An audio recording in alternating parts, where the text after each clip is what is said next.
Global IT के YouTube channel में आप सभी का एक बार फिर से स्वागत है। आज जो हम लोग स्टार्ट करने वाले हैं जो हम लोगों की फिटर सेकेंडरी के लिए चल रहा था वर्कशॉप कैलकुलेशन एंड साइंस, ठीक है, सुपर 6 सीरीज के नाम से, उसका जो है पार्ट 2 सॉल्व करेंगे। और जो मैं आपको इस सीरीज करवा रहा हूँ ना, इसमें जो फिटर सेकेंडरी लिखा हुआ, हालांकि इसमें आप मैकेनिकल ग्रुप के सभी लोग देख सकते हैं। कुछ क्वेश्चन आपको इलेक्ट्रिशियन में भी मिलेगा, हालांकि इलेक्ट्रिशियन का अलग से वर्कशॉप कैलकुलेशन करवाया जाएगा। तो जो मैकेनिकल ग्रुप के फिटर, टर्नर, मशीनिस्ट, इस टाइप की जो भी ट्रेड है मैकेनिकल के अंतर्गत आती हैं, वो लोग इस वीडियो को देख सकते हैं। ठीक है, सुपर 6 सीरीज हम लोगों ने इसलिए नाम रखा था कि हम लोग एक पार्ट में 6 क्वेश्चन सॉल्व कर रहे हैं और आपके एग्जाम में भी वर्कशॉप कैलकुलेशन से 6 क्वेश्चन आएंगे। एक क्वेश्चन 2 नंबर का होगा, टोटल 12 नंबर के यहां से आपको मिलने वाले हैं। ठीक है, चलिए इसको स्टार्ट करने से पहले मैं आपको बता दूं कि इसका जो आपको पीडीएफ वगैरह डाउनलोड करना है तो उसके लिए आपको इस वेबसाइट पे विजिट करना पड़ेगा www.globalit.org। इस वेबसाइट पे जाकर के बिल्कुल आसानी से पीडीएफ डाउनलोड कर सकते हैं। कैसे करना है आपको अपने फोन के गूगल में सर्च करना है ग्लोबल आईटी। जैसे ही सर्च करेंगे आपको पहली वेबसाइट मिल जाएगी globalit.org के नाम से, आपको इस पर क्लिक कर लेना है। क्लिक करेंगे नया टैब कुछ इस तरह से ओपन होगा। इसमें आपको होम, हमारे बारे में, नई अपडेट, आईटी कोड, ये जो सारे ऑप्शन दिखाई दे रहे हैं नॉर्मली ये दिखाई नहीं देंगे। इसके लिए आपको राइट साइड कॉर्नर में 3 डॉट बना होगा, यहाँ क्लिक करना होगा। जैसे ही क्लिक करेंगे सारे ऑप्शन आपके सामने होंगे। फिर यहाँ पे आईटी कोर्स का ऑप्शन मिल जाएगा, इस पर हम लोग क्लिक कर लेंगे। क्लिक करेंगे फिर यहाँ पे कई सारे ऑप्शन आपके सामने आ जाएंगे। इसमें से आपको वर्कशॉप कैलकुलेशन को चूज कर लेना है। इस तरह से आप चूज करेंगे, नया टैब इस तरह से आपके सामने होगा। नीचे को स्लाइड करेंगे, 2 ऑप्शन है वर्कशॉप कैलकुलेशन सेकंड ईयर और नीचे है फर्स्ट ईयर। आप सेकंड ईयर के सेकंड ईयर पे क्लिक कर लीजिएगा, नीचे को स्लाइड कीजिएगा, आपको पीडीएफ मिल जाएगा। ठीक है, चलिए क्वेश्चन की तरफ हम लोग चलते हैं। पहला क्वेश्चन कह रहा है निम्नलिखित में से किस ज्यामितीय आकृति का गुरुत्व केंद्र इसके आधार से इसकी ऊंचाई का 1/3 है। ठीक है, गुरुत्व केंद्र की बात कर रहा है।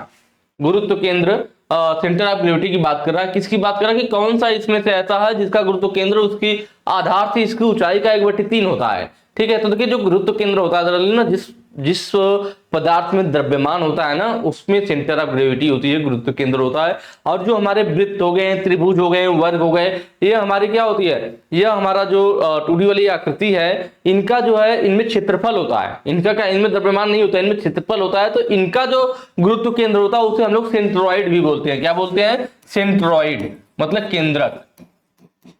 सेंट्रॉइड केंद्रक या फिर गुरुत्व केंद्र कहिए। ठीक है, तो जो हमारे जिस पदार्थ में द्रव्यमान होता है उसमें वो जो पॉइंट होता है उसको हम लोग क्या बोलते हैं, गुरुत्व केंद्र बोलते हैं हम लोग उसका, या फिर सेंटर ऑफ ग्रेविटी। लेकिन जो हमारे वर्ग, त्रिभुज, वृत्त हो गया, इस टाइप की जो आकृतियां हैं, जो ज्यामितीय आकृतियां हैं, इनमें जो गुरुत्व केंद्र होता है उसको सेंट्रॉइड बोला जाता है, केंद्रक बोला जाता है। ठीक है, चलिए बात करते हैं। यहाँ पे पूछ रहा है किसका 1/3 होता है।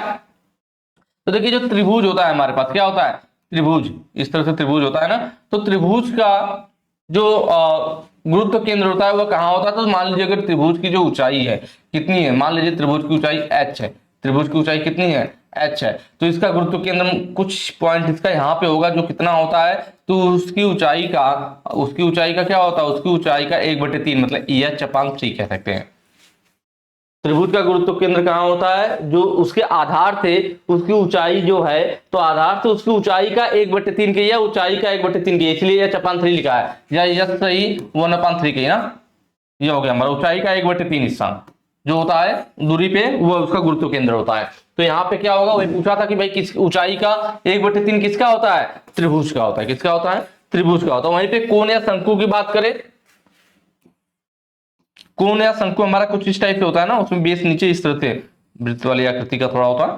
तो इसका जो होता है ना, इसका जो बात किया जाएगा किसके, गुरुत्व केंद्र की, तो यह उसकी ऊंचाई का H/4 होता है। मतलब अगर मान लीजिए इसकी पूरी ऊंचाई यहाँ से लेकर के इस शंकु की ऊंचाई यहाँ से यहाँ तक कितनी है, h है। कितनी है शंकु की ऊंचाई, h है। तो गुरुत्व केंद्र की ऊंचाई कितनी होगी, तो गुरुत्व केंद्र की जो ऊंचाई रहेगी H/4 रहेगा। कितना रहेगा, H/4 रहेगा।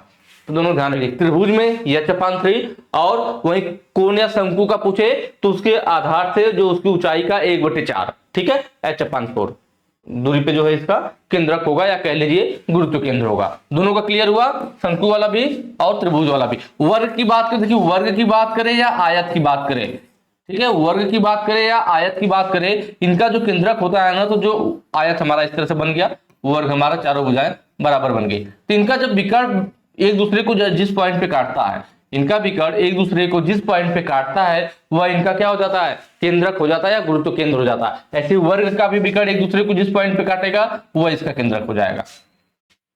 समझ में आया? वर्ग आयत का इनके विकर्ण एक दूसरे को जिस पॉइंट पे काटते हैं वह इनका क्या हो जाता है, केंद्रक हो जाता है, या कह लीजिए गुरुत्व केंद्र हो जाता है। जबकि वृत्त की बात किया जाए तो वृत्त का जो गुरुत्व केंद्र होता है ना वो उसका सेंटर ही होता है, जो वृत्त का सेंटर होता है वही उसका गुरुत्व केंद्र होता है। चलिए आपको मैंने सबके बारे में बता दिया। आगे क्वेश्चन देखेंगे। आगे कह रहा है कि टेम्परिंग प्रक्रिया करते समय एक धातु के टुकड़े को 250 डिग्री सेल्सियस पे गर्म किया जाता है, तो उस धातु के टुकड़े का रंग क्या होगा? कि टेम्परेचर बढ़ने पे, देखिए ये सारी चीजें मैंने अपने ऐप में, आप लोगों को जो पेड क्लासेज आप लोग जानते होंगे, हम लोग के प्ले स्टोर पे हमारा ऐप भी अवेलेबल है, वहां पर मैंने जब वर्कशॉप कैलकुलेशन पढ़ाया था तो उसमें ये चीजें सारी चीजें मैंने आपको बताई थी कि जब टेम्परिंग करते हैं तो मेटल कितना गर्म होता है तो वो किस कलर का दिखता है। हम लोग उसके कलर को देख करके पहचान लेते हैं कि इस समय यह मेटल किस टेम्परेचर पे पहुंच गया, उसके कलर से उसकी पहचान कर ली जाती है। तो यहाँ पूछा भी है कि जब 250 डिग्री सेल्सियस पे अगर वो गर्म है तो उस समय उस टुकड़े का रंग क्या होगा? टेम्परिंग की बात कर रहा है। टेम्परिंग में हम लोग कम गर्म करते हैं उसको ना, क्रिटिकल टेम्परेचर से भी नीचे ही गर्म किया जाता है। टेम्परिंग कब करते हैं? जब पहले हार्डनिंग कर लिया जाता है। जब किसी मेटल को हम लोग हार्ड करते हैं तो उसे क्या होता है? अपर क्रिटिकल टेम्परेचर से गर्म किया जाता है, मतलब 723 डिग्री सेल्सियस उसका लोअर क्रिटिकल टेम्परेचर होता है, उसे अपर क्रिटिकल टेम्परेचर तक गर्म करते हैं और फिर क्या करते हैं? तेजी से ठंडा करते हैं तो मटेरियल हार्ड हो जाता है। तेजी से ठंडा करने पर वो एक नए पदार्थ में बदल जाता है जिससे मार्टेनसाइट कहते हैं, और वो हमारा मटेरियल हार्ड हो जाता है। लेकिन प्रॉब्लम ये होती है कि जब ज्यादा हार्ड हो जाने से क्या होता है? उसमें ब्रिटलनेस का गुण आ जाता है। मैंने आपको ये चीजें भी बताई थी। अगर कोई मेटल को अधिक हार्ड करने का मतलब उसमें कार्बन की मात्रा बढ़ना। कोई भी मेटल हार्ड कब होगा? जो उसमें कार्बन की मात्रा बढ़ेगी। लेकिन अगर आप ज्यादा हार्ड कर दिए मतलब उसमें कार्बन की मात्रा ज्यादा बढ़ गई। कार्बन की मात्रा अगर ज्यादा बढ़ गई तो उसमें थोड़ा ब्रिटलनेस का भी गुण आ जाता है, जिसकी वजह से वह चोट लगने पर टुकड़ों टुकड़ों में बिखर जाता है।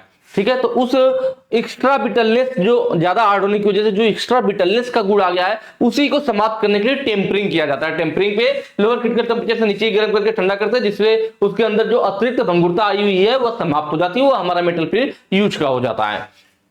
चलिए तो यहाँ टेम्परेचर की बात कर लेते हैं। 250 डिग्री सेल्सियस तो वो ब्राउन कलर का दिखता है। 250 डिग्री सेल्सियस पे जो हमारा मेटल होगा, अगर मेटल 250 डिग्री सेल्सियस पे गर्म हो गया तो ब्राउन कलर का दिखेगा। ब्लू कलर का कब दिखता है? जब वो 300 डिग्री सेल्सियस पे पहुंचता है। कब? जब 300 डिग्री सेल्सियस पे पहुंच जाता है तब। पर्पल या बैगनी कब दिखता है? जब हमारा मेटल 270 डिग्री सेल्सियस पे पहुंच जाता है। अगर आप मेटल गर्म कर रहे हैं और उसका कलर पर्पल कलर हो गया, बैगनी कलर में बदल गया, तो आप समझ जाओगे कि भाई इस समय इसका टेम्परेचर लगभग 270 डिग्री सेल्सियस होगा। और गर्म करेंगे फिर उसका कलर बैगनी से नीला बदल जाएगा, फिर आप समझ जाएंगे अब यह कितना पे पहुंच चुका है? 300 डिग्री सेल्सियस पे पहुंच चुका है। तो इस तरह कलर को देख करके हम पहचान सकते हैं कि उस मेटल का टेम्परेचर अभी लगभग कितना पहुंचा होगा। ये देखिए पेलिस्ट्रा भी इसको बोलते हैं, जैसे यहाँ पे लिखा है ना पीला, वो पेलिस्ट्रा बोला जाता है, जिसका मतलब होता है हल्का पीला। क्या होता है? हल्का पीला, या भूसे के कलर का भी पीला बोलता है। भूसा जानते हैं ना? भूसा पीला मतलब भूसे के कलर वाला पीला। जो गेहूं वगैरह की कटाई होती है या जो धान होते हैं उनके जो पेड़ होते हैं तो वो जिस कलर के होते हैं, हल्के पीले कलर के होते हैं, उसी को या फिर भूसे कलर का पीला बोला जाता है। तो पेलिस्ट्रा कलर कब होता है? जब हमारा मेटल 230 डिग्री सेल्सियस पे हो तब। ठीक है, सबको नोट कर लीजिएगा।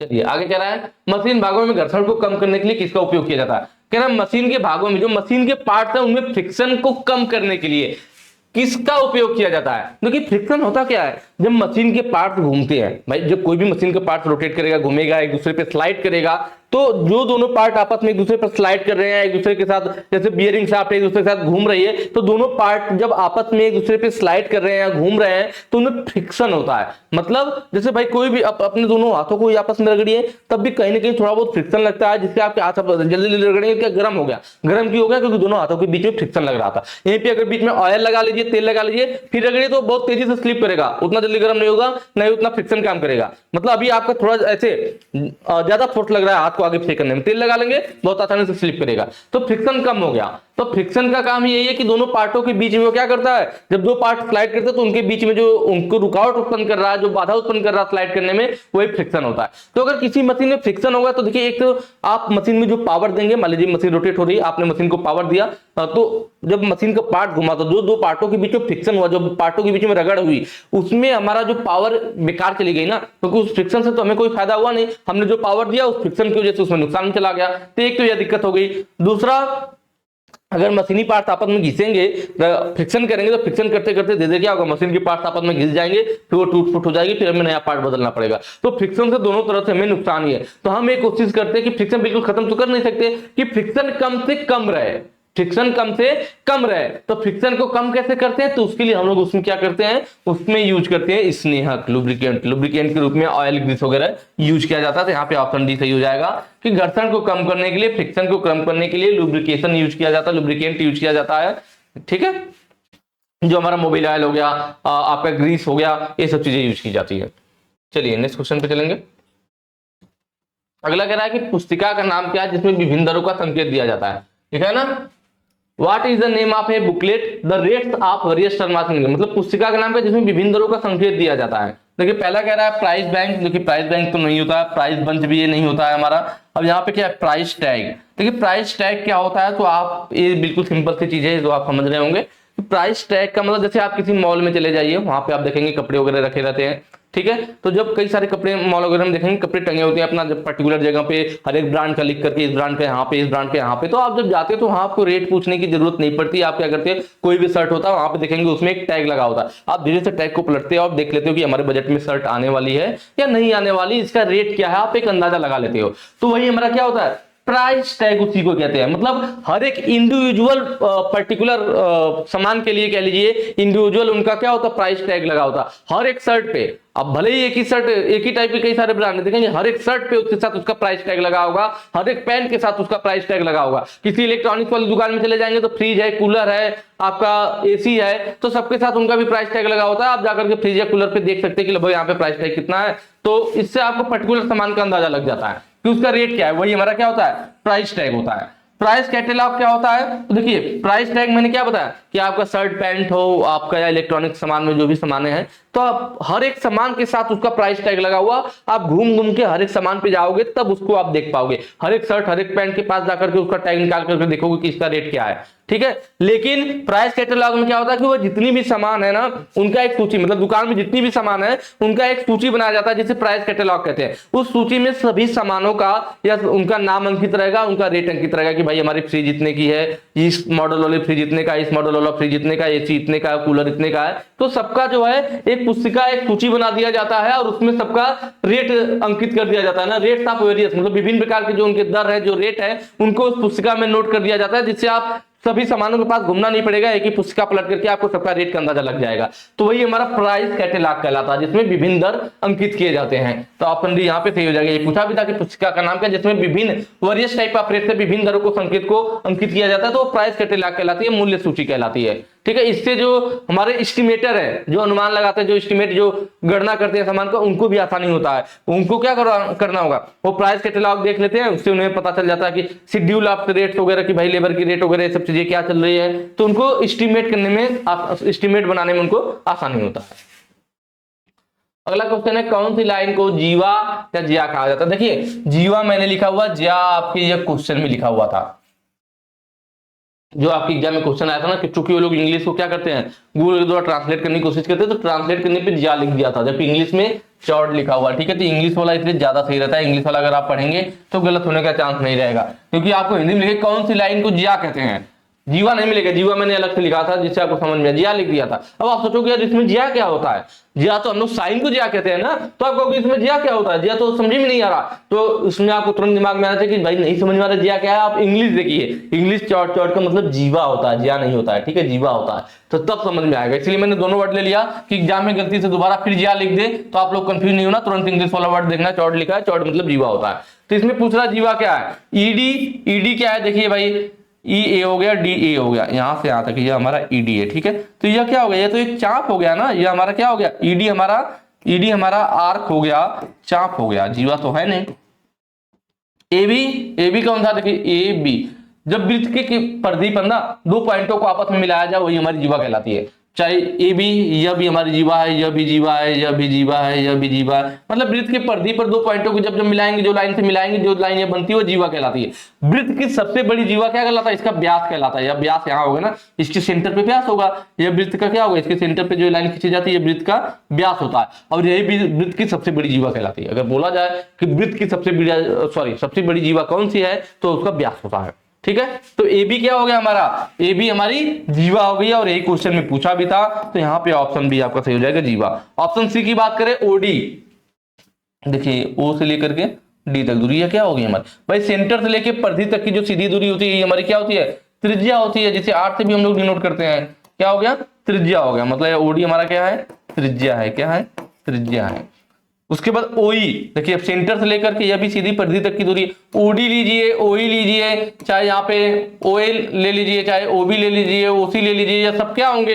ये सब हमारी त्रिज्याएं होंगी। तो ओई भी हमारा क्या होगा? त्रिज्या ही होगा। ठीक है, चलिए नेक्स्ट क्वेश्चन पे चलेंगे। आज का हमारा लास्ट क्वेश्चन भी है, वृत्त की परिधि का सूत्र क्या है? क्वेश्चन में क्या पूछ रहा है आपसे कि वृत्त की परिधि का सूत्र क्या है? बहुत ही आसान है, मैंने पीछे भी पार्ट में बताया था कि जो वृत्त की परिधि का सूत्र होता है, वृत्त की परिधि फॉर्मूला क्या होता है आपका?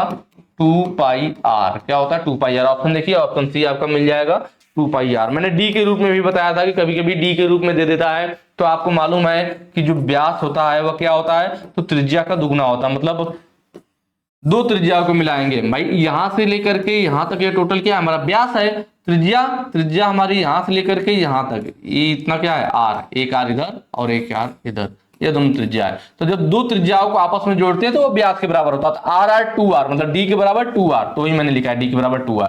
तो अगर आप इसको डी के रूप में बदलना चाहें तो क्या हो जाएगा? 2πr की जगह क्या रखना पड़ेगा?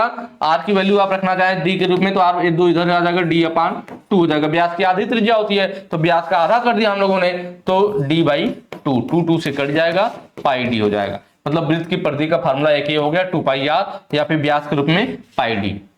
ठीक है, πd या 2πr। तो यहाँ पे हमें 2πr मिल गया था, तो ऑप्शन सी आपका सही हो जाएगा। चलिए आज के लिए इतना ही, बाकी कमेंट करके जरूर बताइएगा वीडियो आप लोग कैसी लगी, और अगर वीडियो अच्छी लगी है तो ज्यादा से ज्यादा शेयर कीजिएगा। आगे के जो क्वेश्चन है नेक्स्ट वीडियो में सॉल्व करेंगे। Thank you.